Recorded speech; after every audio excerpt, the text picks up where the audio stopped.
Olá, seja muito bem-vindo.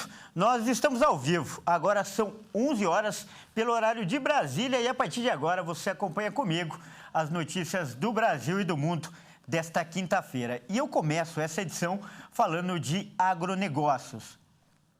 Olha só, as vendas de carne bovina para a China estão suspensas a partir de hoje. E o motivo foi o registro de um caso de vaca louca no Pará. O Ministério da Agricultura esclarece que não existe risco para o consumo. As exportações de carne bovina à China foram suspensas, seguindo o protocolo sanitário entre os dois países. O Ministério da Agricultura descartou a existência de risco para o consumidor. O Ministério também informou que a doença atingiu um animal macho de 9 anos, com idade considerada avançada para bovinos, em uma pequena propriedade em Marabá, no Pará. O animal era criado em pasto, sem ração, e teve a carcaça incinerada na fazenda, que foi interditada pelo governo do estado em caráter preventivo. Segundo a pasta, o caso foi comunicado à Organização Mundial da Saúde Animal e as amostras foram enviadas para o laboratório de referência da instituição no Canadá. Após análise, o laboratório vai poder confirmar se o caso é atípico ou sem risco de transmissão para outros bovinos e para humanos. Esta é a segunda vez em 1 ano e meio que o Brasil suspende a exportação de carne bovina para a China. De setembro a dezembro de 2021, o país asiático, maior comprador de carne do Brasil, suspendeu as compras após 2 casos atípicos em Minas Gerais e em Mato Grosso. Até hoje, o Brasil não registrou casos clássicos de vaca louca provocada pela ingestão de carnes e pedaços de ossos contaminados. As proteínas modificadas consomem o cérebro do animal, tornando-o comparável a uma esponja. Além de bois e vacas, a doença acomete búfalos, ovelhas e cabras. E eu falo agora da tragédia no litoral norte de São Paulo. Várias campanhas estão sendo realizadas para ajudar as vítimas da tragédia no litoral norte paulista. E a Igreja Internacional da Graça de Deus também participa da mobilização.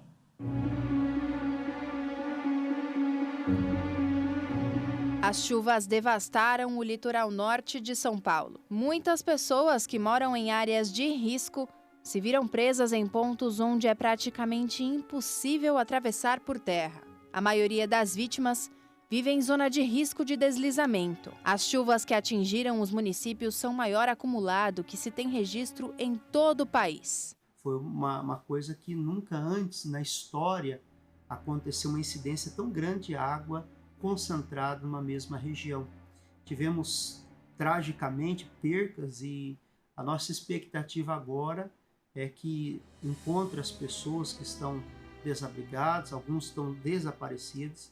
Oramos a Deus, pedimos para que sejam encontradas em vida, né, e também com a sua integridade. Foram mais de 600 milímetros de chuva em 24 horas, que deixou um rastro de destruição ainda difícil de calcular.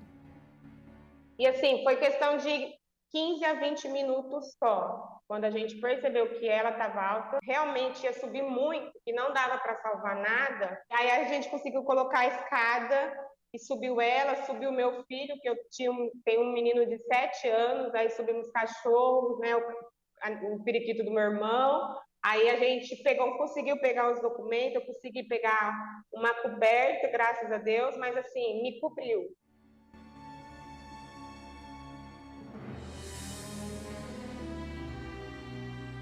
Além das cheias, outro fenômeno que causou tantos estragos se chama liquefação do solo, que é quando as terras ficam cada vez mais úmidas por conta da chuva e quando estão saturadas, o solo vira lama. Algumas áreas podem não ter deslizado durante os dias mais intensos de chuva, mas novos deslizamentos podem acontecer a qualquer momento, até mesmo com uma garoa, porque a terra nesses locais demora muito para secar completamente. As famílias agora buscam se reerguer. As equipes de resgate estão mobilizadas nas áreas de maior risco para procurar sobreviventes. Nesse momento, a ajuda deve vir de todas as formas.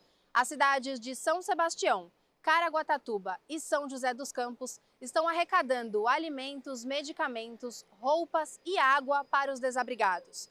As sedes regionais da Igreja Internacional da Graça de Deus também estão ajudando nessa busca. Na segunda-feira, pela manhã, nós já começamos esse trabalho, de arrecadar alimentos, donativos em geral, para poder encaminhar para o litoral norte. No caso aqui, o mais próximo, São Sebastião, a cidade mais próxima de Bertioga. E, a princípio, a atitude que eu tive aqui como pastor da igreja, também tendo o apoio do nosso deputado estadual, Daniel Soares, a pedido dele também, de sua equipe, logo de imediato nós montamos aqui na igreja um posto de arrecadação. Além da arrecadação dos mantimentos, a Igreja Internacional da Graça de Deus está oferecendo apoio espiritual. Nós estamos aqui para dar um amparo não só social, mas o espiritual também. Eu acredito que é de grande importância justamente para que, quando esses impactos vêm, as pessoas possam suportar. Então, através da fé, através do aconselhamento, as pessoas que às vezes chegam nessa situação desesperadas, porque elas se veem sem nada, perdeu tudo que tinha. Então, nós fazemos esse trabalho de acolher, de ouvir. Muitas, às vezes, precisam isso de alguém para que ouça e sempre trazer uma palavra de fé. As famílias precisam desse apoio para recuperar parte do que perderam durante as chuvas. Então, é difícil até falar, Porque a loja mesmo, faz anos que a gente tem a loja, Mas isso aqui é igual no outro dia mesmo. Eu já coloquei no status pro pessoal lá de São José, Porque como eu sou de São José, eu já coloquei mutirão lá pro pessoal, quem tivesse as coisas para estar doando. Mas para quem perdeu um vizinho, um amigo ou alguém da família, esse processo é ainda mais lento e doloroso.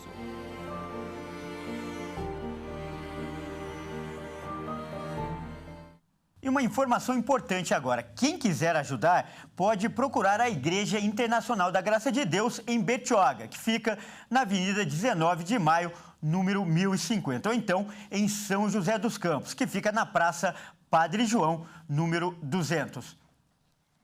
E eu mudo de assunto agora para falar das notícias internacionais. Uma série de terremotos atingiu o Tajiquistão nesta quinta-feira e provocou pânico na população. De acordo com o Serviço Geológico dos Estados Unidos, o tremor atingiu magnitude 6,8. Os terremotos foram sentidos em Dushanbe, que é a capital do país, mas o epicentro aconteceu na região leste do território, próxima à fronteira com a China. A área mais atingida é pouco povoada e até o momento ainda não há registro de vítimas, de acordo com a imprensa local. Autoridades chinesas informaram que os serviços de comunicação e abastecimento não foram afetados no território. Tá aí, então, as informações sobre esse terremoto.